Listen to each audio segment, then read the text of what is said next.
Hello friends, I'm Harish Demla from accurate fortune astrology. दोस्तों, आज हम देखेंगे कि यदि राहु एरीज लगन के 5th हाउस में आ जाएं तो हमें किस तरह के फल देंगे। आइए जल्दी से देख लेते हैं कि 5th हाउस क्या है। 5th हाउस से हम अपनी संतान को देखते हैं और इसे संतान भाव भी कहा जाता है। 5th हाउस से हम पास्ट लाइफ गुड कर्मास के रिजल्ट्स देखते हैं इस लाइफ में। और ये बुद्धि का घर है, अनसर्टेन गेन्स का घर है। इसका संबंध कहीं ना कहीं लॉटरी से, सट्टे से और स्टॉक मार्केट से भी है। और 5th हाउस हमारी लव लाइफ का घर है और ये एक सेल्फ क्रिएटिव एक्सप्रेशन का घर है। यहाँ से हम अपने आप को एक्सप्रेस करते हैं कि हम क्या हैं। इससे हम आर्ट एंड क्रिएटिविटी का संबंध भी इसी हाउस से है। तो यहाँ पर राहुदेव आ गए। राहुदेव सूर्य के घर में, ये सूर्य का घर ही है एरीज लगन में, और राहु और सूर्य में अति शत्रुता है। तो दोस्तों, यहाँ पर चाहे ये एनिमी प्लैनेट हैं, लेकिन यहाँ राहु को कुछ इंटरेस्टिंग चीज़ें मिलती हैं। राहु उनमें इंटरेस्ट लेता है, यानी कि self expression, creative self expression में बहुत राहु इंटरेस्ट लेता है। यहाँ पर इंसान को राहु डायनामिक बना देता है और उसका जो क्रिएटिव सेल्फ एक्सप्रेशन होगा बहुत ही इंटेलिजेंट होगा, फुल ऑफ श्रूडनेस होगा, क्लेवरनेस होगा और लोगों को इन्फ्लुएंस करने में वो सक्षम होगा। उसकी बातों में जादू होगा और वो किसी के साथ भी बात करेगा, वो उस इंसान को अपने इन्फ्लुएंस में आसानी से ले लेगा, क्योंकि ये सूर्य का घर है। सूर्य से हम क्या देखते हैं? Self esteem, self pride, expression, royalness, aura, personality, ego, esteem. और राहु इन सब चीज़ों को एम्पलीफाई कर देता है और इसमें इंसान की बुद्धि भी शार्प कर देता है, क्योंकि ये बुद्धि का घर है। इंसान का ब्रेन और शार्प कर देता है। इंसान में कुछ साइकोलॉजिकल एबिलिटीज़ भी आ जाती हैं और इंसान यहाँ पर जो नेटिव है वो बातचीत करने में बहुत निपुण हो जाता है और उसके एक्शंस भी फुल ऑफ डायनामिज्म होते हैं और कहीं ना कहीं लोगों को इम्प्रेस करने में ये सक्षम होता है। और अगर ये इंसान को कहीं एजुकेशन के बाद मैनेजमेंट में ले जाए तो बहुत सक्सेस की तरफ ले जाता है, क्योंकि मैनेजमेंट स्किल्स यहाँ बढ़ जाती हैं इंसान की और इंसान हर सबॉर्डिनेट को और हर जूनियर को मैनेज करने में, हैंडल करने में पूरी तरह कामयाब रहता है। और मैनेजमेंट या एडमिनिस्ट्रेशन स्किल्स हम सूर्य से भी देखते हैं और राहु उसको एम्पलीफाई कर देता है। तो यहाँ पर इंसान में ऑरा भी होता है, कॉन्फिडेंस भी होता है, स्पीकिंग स्किल्स भी होती हैं, उसकी साइकोलॉजी भी तेज़ होती है, ब्रेन शार्प होता है, थोड़ा सा सेल्फिश हो जाता है, लेकिन उसमें वो सारे गुण होते हैं जो एक अच्छे एग्जीक्यूटिव में या मैनेजर में होने चाहिए अपनी टीम को हैंडल करने के लिए। तो ये एक प्लस पॉइंट है। और दोस्तों, इस घर से और हम क्या देखते हैं? इस घर से हम संतान भाव देखते हैं। संतान के मामले में राहु यहाँ अच्छा परफॉर्म नहीं करता, ऐसा माना जाता है और ये सच भी है, हमने कई चार्ट्स पे देखा भी है। अब किस क्षेत्र में अच्छा परफॉर्म नहीं करेगा वो हम डिस्कस करते हैं। देखिए, राहु यहाँ पर बैठा हो तो मैलेफिक इफेक्ट कम आएगा। अगर राहु किसी कंजंक्शन में बैठा हो तो मैलेफिक इफेक्ट ज़्यादा आने के चांसेस हैं। यहाँ पर अगर मंगल आ जाए तो यहाँ पर मिस कैरेज के योग बनते हैं और अगर ये फीमेल का चार्ट है तो ये सटीक योग बनते हैं। और अगर मेल का चार्ट है तो उसकी वाइफ का भी होरोस्कोप देखना ज़रूरी है कि ये योग वाकई बनेगा या नहीं बनेगा। हाँ, डेफिशिएंसी ज़रूर रहेगी, इंसान के चार्ट में भी अगर ये योग है तो उसे भी संतान से कुछ ना कुछ प्रॉब्लम्स, पीड़ा रहेगी। लेकिन हम ये जानने की कोशिश कर रहे हैं कि किस तरह की पीड़ा रहेगी। तो मंगल के बैठने से कुछ मिसकैरेज या एबॉर्शन का योग बनता है और चाइल्ड बर्थ में सर्जरीज का योग बनता है। तो आसानी से नेचुरल वे में चाइल्ड बर्थ होने का योग नहीं बनेगा, कहीं किसी न किसी सर्जिकल ऑपरेशन में जाना पड़ेगा नेटिव, और फर्स्ट चाइल्ड के अबॉर्ट होने के चांसेस बनते हैं। और दोस्तों यहाँ पर अगर बुध बैठ जाए छठे घर से उठ के, यानी कि बीमारी के घर से उठ के, तो यहाँ पर बच्चे की हेल्थ में थोड़ी सी प्रॉब्लम रहती है। बच्चा पैदा होने के बाद उसकी हेल्थ वीक रहेगी, कुछ ना कुछ उसे प्रॉब्लम रहेगी और थोड़ा सा संघर्ष भी रहेगा चाइल्ड बर्थ में। और यहाँ पर अगर वीनस आ जाए तो भी एक प्रेगनेंसी में प्रॉब्लम आने का योग बनता है, क्योंकि वीनस और सन में भी बिटर एनिमिटी है और यहाँ पर थोड़ी सी दिक्कत रहेगी। और यहाँ पर जो संतान है, अगर यहाँ कोई ज़्यादा बड़ा मैलिफिक इफेक्ट नहीं है तो यहाँ पर संतान थोड़ी सी ज़िद्दी और थोड़ी सी मिस्चीवियस रहेगी। टीनेज में ही आपको पता लग जाएगा, उनकी शरारतें ज़्यादा होंगी और कॉलेज में आते आते इंसान थोड़ा सा प्राउड हो जाएगा, थोड़ा सा ओवर कॉन्फिडेंट हो जाएगा। और यहाँ पर हम ग्रेजुएशन लेवल की एजुकेशन भी देखते हैं। तो यहाँ पर ऐसा माना जाता है इंसान एजुकेशन के मामले में इंटेलिजेंट तो होगा, लेकिन वो किसी एक सब्जेक्ट या अपनी स्ट्रीम पे फोकस नहीं कर पाएगा, उसका फोकस चेंज होगा। वो एक से ज़्यादा सब्जेक्ट्स या स्ट्रीम्स में घुसने की कोशिश करेगा, वो अपनी नॉलेज को वैरायटी ऑफ सब्जेक्ट्स में ले जाने की कोशिश करेगा। Due to lack of focus on his own subjects उसकी परफॉर्मेंस भी बिगड़ सकती है। और यहाँ बैठा हुआ राहु इंसान को कंफ्यूज करता है। कुछ टाइम निकालने के बाद इंसान को ये ध्यान में आता है कि मुझे दूसरे सब्जेक्ट्स लेने चाहिए थे, या मुझे दूसरे कॉलेज में पढ़ना चाहिए था, या मुझे दूसरी यूनिवर्सिटी में जाना चाहिए था, या मुझे दूसरे शहर में जाना चाहिए था, या इवन फॉरेन कंट्री जाना चाहिए था। तो वो इस वजह से अपनी एजुकेशन में खुद ही ऑब्स्टेकल्स पैदा करके और उसे डिले कर देता है, या परफॉर्मेंस में कोई कमी रहती है। हालांकि यहाँ पर राहु नेटिव को बुद्धिमान या इंटेलिजेंट तो बहुत बना देता है, लेकिन कहीं ना कहीं कन्फ्यूज़न पैदा कर देता है और कहीं ना कहीं हार्डल्स क्रिएट कर देता है ग्रेजुएशन लेवल की एजुकेशन में। और दोस्तों ये हाउस और किस चीज़ का, ये हाउस है हमारा अनसर्टेन गेन्स का। तो यहाँ पर ऐसा माना जाता है कि अगर सूर्य वेल प्लेस्ड है और मंगल की भी प्लेसमेंट ठीक है तो यहाँ पर राहु आपको अनसर्टेन गेन्स दिलवा सकता है, क्योंकि ये राहु की बेसिक नेचर है। राहु जिस घर में भी बैठता है उस घर से राहु मटेरियलिस्टिक गेन्स निकालने की कोशिश करता है। अगर नीच का राहु बैठा हो तब भी वो कोशिश करता है कि वहाँ से कुछ पैसा निकले। ये अलग बात है कि वहाँ नुकसान भी हो जाते हैं, यहाँ से भी राहु अनसर्टेन गेन्स निकालने में पूरी हिम्मत मारेगा, पूरी कोशिश मारेगा। और ये अनसर्टेन गेन्स किस तरह से निकलेंगे ये दूसरे प्लैनेट्स आपको इंडिकेट करेंगे। सूर्य इंडिकेट करेंगे, मंगल इंडिकेट करेगा, या वो नक्षत्र का स्वामी करेगा जिस नक्षत्र में राहु बैठा हुआ। और दोस्तों यहाँ पर कंजंक्शन में अगर हम देखें तो मून की कंजंक्शन जो है इंसान को जुआरी बना देती है और इंसान किसी न किसी लॉटरी में, सट्टे में, स्टॉक मार्केट में बहुत ज़्यादा रिस्क ले लेता है, बहुत ज़्यादा इन्वेस्ट करता है। और अगर सूर्य की पोजीशन ठीक है तो यहाँ पर इंसान कमा भी लेता है।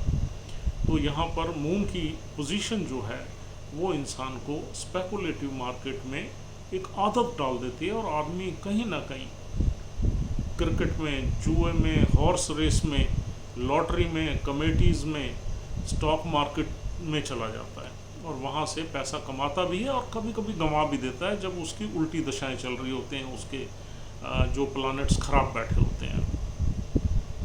लेकिन यहाँ पर फिर भी कमाने का योग ज़्यादा बनता है। और दोस्तों यहाँ पर हम अपनी लव लाइफ देखते हैं।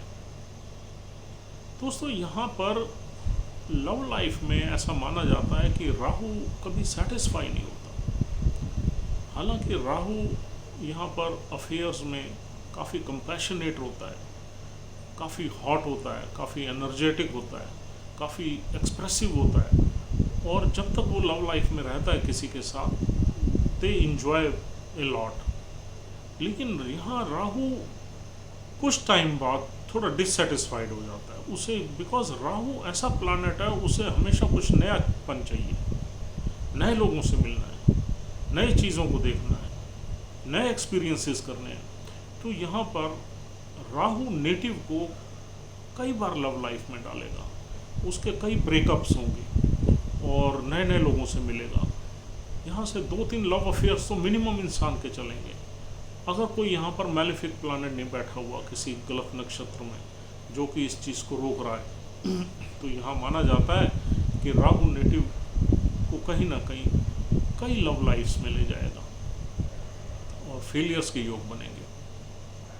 हाँ, यहाँ पर अगर गुरु साथ में बैठ जाएं तो हम मान सकते हैं कि 1-2 लव अफेयर ही आपके चलेंगे, आप सेटल हो जाओगे। और दोस्तों यहाँ पर अगर शनि आ जाए राहु के साथ तो ये आपकी मैरिज बहुत लेट करवा देंगे, क्योंकि शनि का 3rd एस्पेक्ट मैरिज पे पड़ेगा, और फिर संतान को भी बहुत लेट करवा देंगे। तो ऐसे में संतान 36 साल के बाद होती हुई नज़र आती है, यानी कि शनि बहुत लेट कर देंगे, लेकिन प्लस ज़रूर करेंगे। राहु अगर यहाँ पर शनिदेव राहु के साथ आ गए तो पुत्री का योग बनाएंगे, राहु अकेले हैं तो पुत्र का योग बनाएंगे, यहाँ गुरु भी आ गए तो भी पुत्र का योग बनेगा, मंगल आ गए तो भी पुत्र का योग बनेगा। और यहाँ पर अगर वीनस या बुध जैसे प्लैनेट्स आ गए तो पुत्र या पुत्री दोनों में से किसी का योग बनेगा, जो भी यहाँ पर बली होगा, जिसकी डिग्री अच्छी होगी और जो बली होगा। और अगर गुरु एग्जॉल्टेड है आपके साइन में तो पुत्र का ही योग बनाएंगे। गुरु 9th में है, 4th में है, बहुत पावरफुल रहेंगे तो ब्लेस करेंगे, आपको पुत्र की प्राप्ति ज़रूर होगी। और दोस्तों इस हाउस से हम क्या देखते हैं, पास्ट लाइफ कर्मा के फल, गुड कर्मा के फल इस हाउस से देखते हैं। तो यहाँ पर ऐसा माना जाता है कि राहु की प्लेसमेंट से कुछ ना कुछ आपका पास्ट लाइफ कर्मा का बैकलॉग है, जो आप संतान के माध्यम से कुछ ना कुछ आप रीपे करोगे, यानी कि संतान में कुछ ना कुछ डेफिशिएंसी की वजह से आप रीपे करोगे, ऐसा माना जाता है।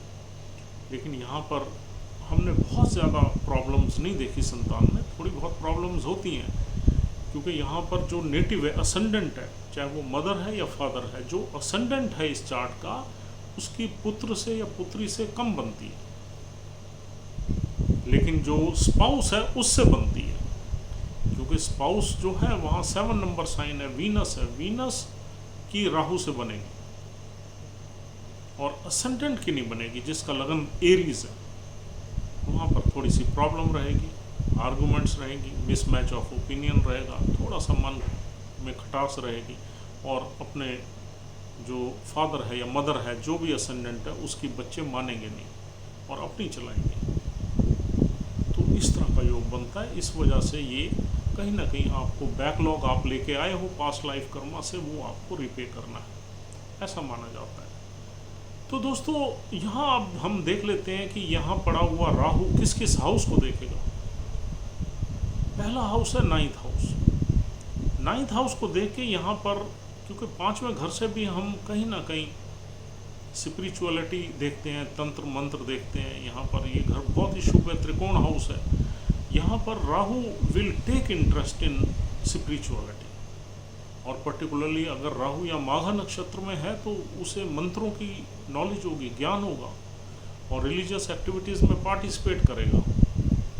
हाँ, उसकी फिलॉसफी अलग हो सकती है रिलीजन को लेके, लेकिन he will definitely take participation in religious activities. और फॉरेन कंट्री की ट्रैवल्स भी यहाँ आपको राहु ज़रूर कराएगा, क्योंकि उसका एस्पेक्ट 9th हाउस पे है। हायर एजुकेशन के लिए आपको विदेश में भी ले जा सकता है, ग्रेजुएशन के लिए भी ले जा सकता है, बिकॉज राहु इज़ ए कारका ऑफ फॉरेन कंट्री। और 5वें घर से हम ग्रेजुएशन देखते हैं, ग्रेजुएशन के घर में बैठ के आपको विदेश में ग्रेजुएशन करवा सकता है। फिर उसकी दृष्टि 9th हाउस पे है, 9th हाउस में पोस्ट ग्रेजुएशन को लेके आपको विदेश में ले जा सकता है, एजुकेशन करा सकता है। और थोड़ी बहुत फादर से, यानी कि 9th हाउस फादर का भी है, गुरु का भी है, फादर से ज़्यादा उसकी बनेगी नहीं, बिकॉज इसका लॉर्ड गुरु है, और गुरु और राहु जो है वो कहीं ना कहीं उनमें मिसमैच ऑफ ओपिनियन है। Guru is a very different kind of energy and Rahu is a different kind of energy। और इसकी जो 7th आस्पेक्ट है दोस्तों वो पड़ेगी 11th हाउस पे। तो गेंस के मामले में ही विल डेफिनेटली ब्लेस यू, यहाँ पर बड़े गेंस दिलवा सकता है, एक धन योग बनता है। अगर राहु की दृष्टि 11th हाउस पे है और 5th हाउस में बैठा हुआ है तो कहीं ना कहीं आपकी इनकम को बढ़ाता रहेगा, आपको प्रोग्रेस की तरफ ले जाता रहेगा। फिर शनिदेव का घर है, शनिदेव की पोजीशन अगर ठीक है तो ये बहुत अच्छा हो जाएगा, और आपकी यहाँ पर इच्छाएं या डिज़ायर्स पूरी होंगी। लेकिन 35 साल के बाद यहाँ पर इंसान के इस्टेब्लिश होने का या ग्रोथ में जाने का योग बनता है, 35 साल तक स्ट्रगल का योग बनता है इस राहु की इस प्लेसमेंट को लेके। और दोस्तों यहाँ से राहु देखेगा असेंडेंट को, असेंडेंट मंगल का है। यहाँ पर थोड़ा सा एक कंट्राडिक्शन रहेगा। मंगल और राहु में बिटर एनिमिटी है।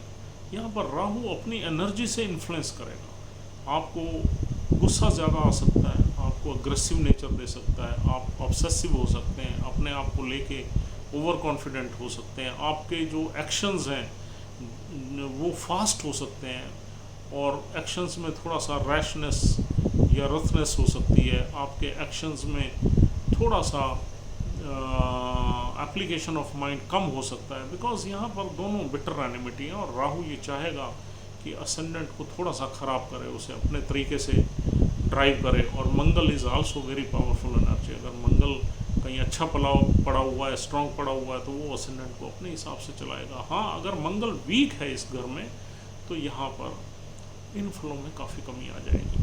तो इन अच्छे फलों को जो भी हमने बताए हैं देखने के लिए आपने मंगल को देखना है, सूर्य को देखना है, और राहु जिस नक्षत्र में पड़ा हुआ है उस नक्षत्र के लॉर्ड को देखना है। तो आइए देखें, यहाँ पर पहला नक्षत्र मिलता है माघा। माघा नक्षत्र पितरों से बिलोंग करता है, और माघा नक्षत्र एक रीगलनेस से बिलोंग करता है, एक थ्रोन से बिलोंग करता है, एक लॉइन से बिलोंग करता है। तो यहाँ पर अगर राहु माघा नक्षत्र में है तो कोई दिक्कत नहीं है। आप केतु की प्लेसमेंट देख लीजिए, केतु अगर वेल प्लेस्ड है या एवरेजली प्लेस्ड है तो यहाँ माघा नक्षत्र में राहु अच्छा परफॉर्म करेगा और कहीं ना कहीं आपको ब्लेस करेगा। और दोस्तों ये नक्षत्र मिलता है 0 से 13.2 डिग्री तक, 13.2 डिग्री से 26.4 डिग्री तक। अगला नक्षत्र है पूर्व फाल्गुनी। अगर पूर्व फाल्गुनी में यहाँ पर राहु है तो आपको कहीं ना कहीं आर्ट एंड क्रिएटिविटी की तरफ ले जाएगा, सेल्फ एक्सप्रेशन की तरफ ले जाएगा, आपको फैशन की तरफ ले जाएगा, ब्यूटी की तरफ ले जाएगा, सेक्स सेंसुअलिटी की तरफ ले जाएगा, लव लाइफ की तरफ ले जाएगा, और आपको खाने पीने मौज मस्ती घूमने फिरने की तरफ ले जाएगा। तो हाँ, यहाँ पर पैसे का भी योग बनता है पूर्व फाल्गुनी नक्षत्र में, because it all belongs to liquid money also. तो यहाँ पर क्रिएटिव होने के साथ साथ आपका पैसे का भी योग बनाएगा, फ़ायदे का अनसर्टेन गेंस में भी ले जाएगा। लेकिन आपको शुक्र की प्लेसमेंट ही बताएगी कि यहाँ पर आपको कितनी पैसा मिलेगा, क्या वो पैसा लाखों में मिलेगा या करोड़ों में मिलेगा या और कम मिलेगा। तो ये शुक्र की प्लेसमेंट अगर बहुत अच्छी है तो डेफिनेटली यहाँ आपको अनसर्टेन गेंस के मामले में आपको ये सपोर्ट करेगा। और दोस्तों 26.4 से लेके 30 डिग्री तक और आगे 10 डिग्री तक चला जाता है उत्तर फाल्गुनी नक्षत्र, जो सूर्यदेव का, सूर्यदेव के नक्षत्र का एक ही चरण यहाँ मिलता है, फर्स्ट चरण मिलता है। तो अगर पहले चरण में यहाँ पर राहु देव हैं तो फिर सूर्य की प्लेसमेंट आपको देखनी पड़ेगी। अगर सूर्य की प्लेसमेंट आपके चार्ट में अच्छी है तो ये आपको अच्छे रिजल्ट्स देगा, अगर मीडियम है तो मीडियम देगा। अगर सूर्य की प्लेसमेंट डेबिलिटेटेड साइन में है तो ये आपको अनसर्टेन लॉस भी करवाएगा। तो इस तरीके से ये आपको फल देगा। ओवरऑल अगर हम इसे कंक्लूड करें तो ये एवरेज प्लेसमेंट है, लेकिन अगर दूसरे प्लैनेट्स यानी कि सूर्य, मंगल और नक्षत्र का लॉर्ड वेल प्लेस्ड है तो ये आपको बहुत धन भी दे सकती है, ये प्लेसमेंट आपको ब्लेस भी कर सकती है। तो दोस्तों ये थी हमारी छोटी सी डिस्कशन राहु देव की 5th हाउस की प्लेसमेंट के बारे में।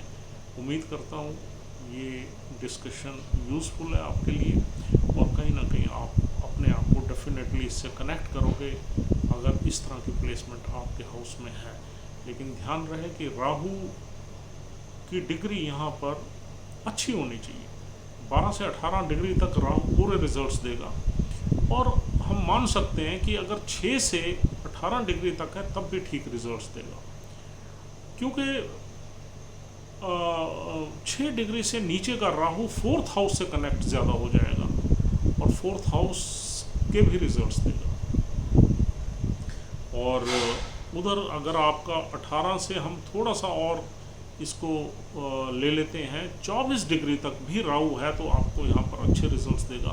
24 के बाद का राहु जो है 6th हाउस से इन्वॉल्व हो जाएगा और 6th हाउस से बुरे रिजल्ट्स देगा।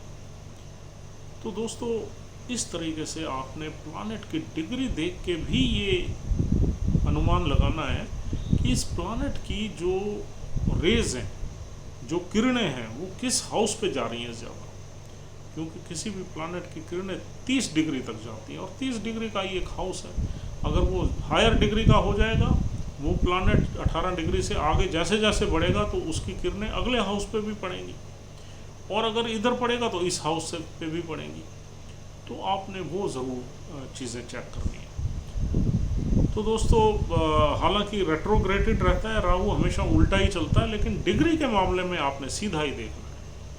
यानी कि अगर राहु सपोज 29 डिग्री का बैठा हुआ है तो आप ये मानिए कि 29 डिग्री का राहु 6th हाउस से आपको रिलेटेड भी रिजल्ट्स देगा, चाहे वो रेट्रोग्रेडेड रहता है, यानी कि वो पिछले 6ठे घर से ही 5वें में आ रहा है, फिर 4थे में जाएगा, लेकिन जब वो स्टार्ट करेगा तो 30 से ही स्टार्ट करेगा और एंड करेगा तो वो 1 पे ही एंड करेगा और फिर वो 4th हाउस में एंटर कर जाएगा। तो हमेशा ये राहु और केतु रेट्रोग्रेडेड रहते हैं।